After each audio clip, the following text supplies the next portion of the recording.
Coming to terms. Hey there, female to female here. I feel like I just had an epiphany regarding why I feel so uncomfortable, and have done for so long. As from a very, and I mean very young age, I've always kinda latched onto different cartoon characters to begin with. As I got older, it just morphed to TV series, and I adapted my whole personality and identity with these characters. Pretty early I started Googling how to wiki articles like how to act like a specific person, characters to try to become someone else, because I always felt like I had no actual personality myself. I went through so many phases of this, the famous emo phase, pretty much every Japanese street fashion there is. I had a phase where I thought if I just dressed like Demi Lovato I'd finally be happy, and so on. I never felt like any of these were me, though, and jumped onto the next thing. Then I started getting penis envy, and felt uncomfortable in my own skin in general, and I think that kind of started the thought of if I was just a completely different person, that would help. This was before transsexuality was a big and popular thing, which spurred my thoughts of this being legitimate even more. I started following the few big YouTubers that were female to male and started envying them. Ultimately, I convinced the therapist in charge of my transition that I was trans, never disclosing having had these issues because it was just common knowledge that you had to lie to the gender therapists or else you wouldn't get what you want. I even hesitated to go on T, but decided to in a depressive state, and actually felt good for a while. You know, like testosterone has a tendency to do. I then got a mastectomy because it was just uncomfortable to have a male voice and tits. But, as you can guess, I regret this so much. If there was something I could do to make these decisions go away, I'd do it in a heartbeat. My voice is super low and I struggle to even get it to a female register for voice therapy, and I have huge scars from healing badly, and having a bad surgeon on my chest. I feel like I've been so dumb, and I hate that I have done this with my life. I will probably never have a romantic partner due to this, and the thought of detransitioning makes me so anxious because it will mess things up with the people I know who I've always been stealth with. Rant over, I guess.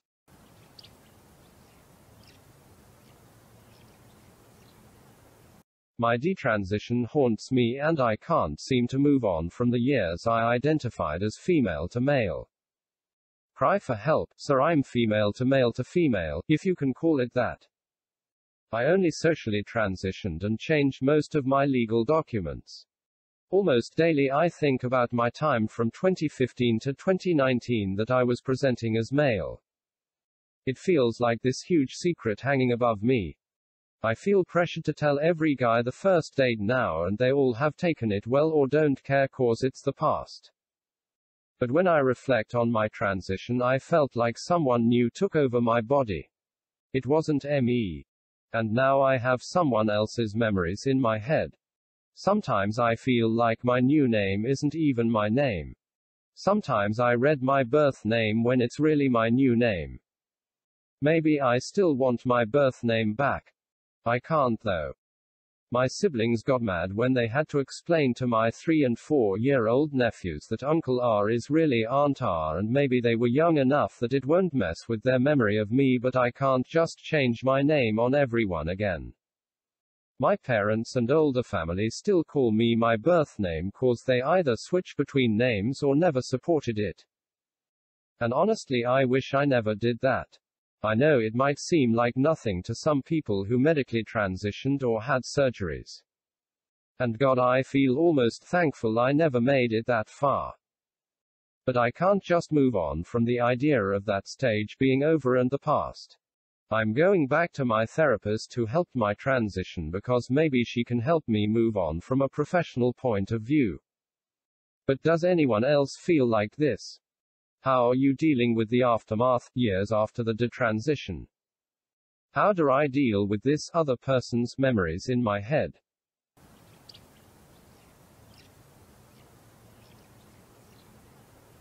I haven't told my trans friends I desisted. Vent. It shouldn't be that big of a deal as I don't really speak to them as much, but Facebook could betray me as they're all my friends there. I'm always super careful with what I post because of this, and it's getting annoying. I'm always using an epicene vocabulary in my posts as a means to avoid having them react in a way that I fear. It's just crazy for me to think that months have passed and they are still oblivious about my decision to re-identify as my birth sex. Moreover, I moved to another province this past October, so they must be thinking I'm just living my life as a trans dude in a new environment and, well, just trying to adapt to this new place. It's not that I want to cut ties, but yeah, I guess I don't know what to do. Some of them would take it awkwardly, and maybe just one or two of them would be more understanding. I wouldn't just delete them without providing any explanations.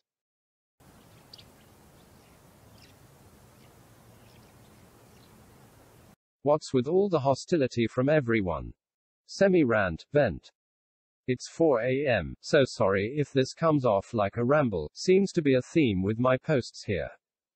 I had a pretty unusual transition, and by extension detransition, so I don't really make being detrans part of my identity, and it hasn't been as big of a social deal as it is for some. I disengaged from the LGBT spaces I had participated in and unfollowed a whole lot of people on all the apps. But something I've noticed coming up more frequently recently, even in supposedly detrans-friendly communities, is a whole lot of detransphobia. One self-described rational trans space that I occasionally still look at has been pretty bad with this.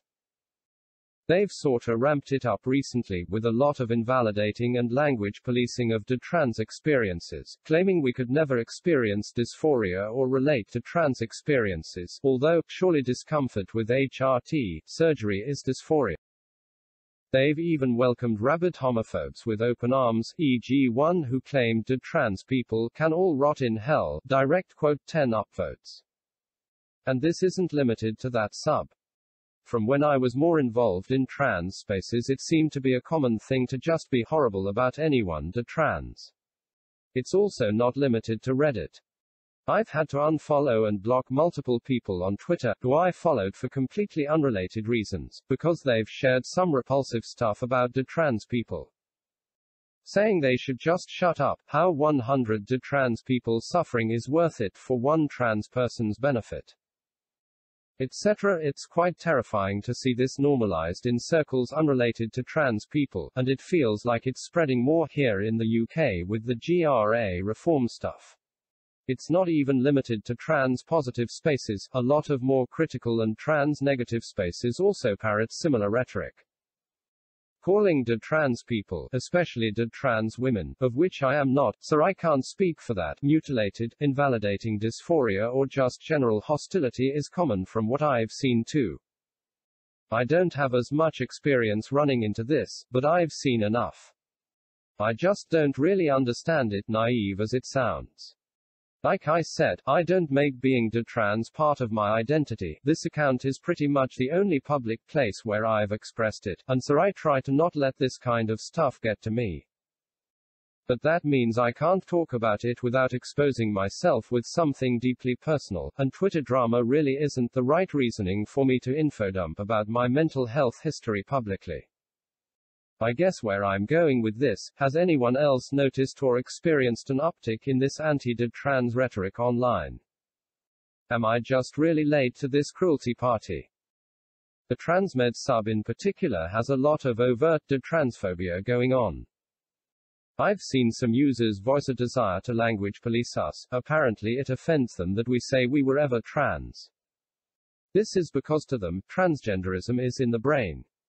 I was an outspoken transmedicalist and bought into the same gendered brain BS the way I reckon a lot of now detransitioners did.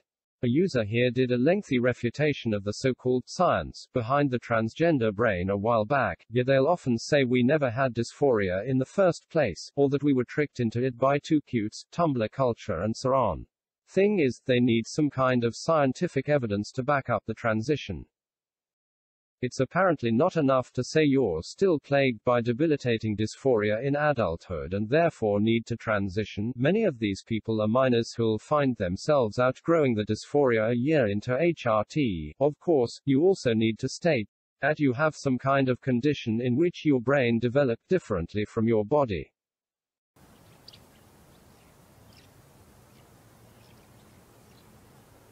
Still no help with my detransition. It's been almost 3 years since I detransitioned and stopped taking estrogen, and in that timeline I've had to do everything myself. First, after expressing I was having some serious trouble and doubts, I was ghosted by my gender clinic and left to fend for myself. I went to the doctors asking for help with my hormones, and got an endocrinology referral after months of waiting. The doctors there were all old, none of them had any experience with transition or had even heard of the pill I was asking for, Clomid, to help my body restore my testosterone function as it's still impaired. I was met by constant reasons why they couldn't and hesitation because it's not something they had done before, until finally, after expressing how much my situation has negatively impacted my life, stopped replying to my letters and attempts to contact them entirely. Most recently, I went back to my GP to try and get a prescription. I have a whole pile of medical research papers backing up my request and am desperate to get my body back to normal again. But what do you know? Again, I'm stonewalled because they don't have experience with this. Well, who does? My old gender clinic explicitly said they'd never dealt with a detransitioner before, so who in the medical establishment has? If I didn't have a strong family support system, I'm not sure I'd still be here. The apathy and blatant disregard for my well-being shown by the people who are supposed to help me has been disgusting. It took me 2 half-hour appointments at 17 to get put on estrogen, but almost 3 years of begging and compiling genuine research to back up my request has been met with nothing but rejection. That it's easier to get cross-sex hormones as a teenager than it is to get Clomid to restore natural hormonal function in a man is just baffling. Apologies for the rant, but I've kind of reached my breaking point. I detransitioned so I could leave that chapter of my life behind, but I can't get rid of it because I'm still dealing with the negative residual effects of estrogen. I just want this to stop, and all I need is a prescription, but no doctor is even willing to look through my research, let alone prescribe.